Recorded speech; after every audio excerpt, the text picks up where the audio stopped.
मसालेदार पदार्थ खात असाल तर त्यामध्ये पण असतात, म्हणजे पान सुपारी, विमल, चैनी.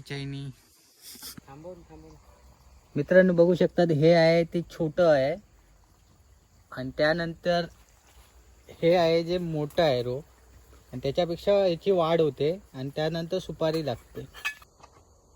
तर मंडळी माझ्या पाठीमागे बघू शकतात, ही आहे सुपारीचं मोठं झाड आणि बघू शकता सुपारी पडली आहे.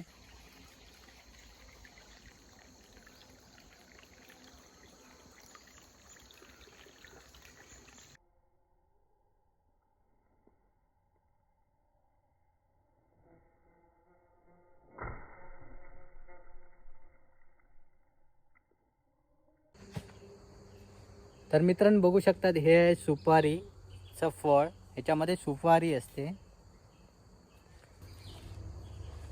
व्हिडिओ आवडल्यास शेअर करा, लाईक करा आणि फॉलो पण करा.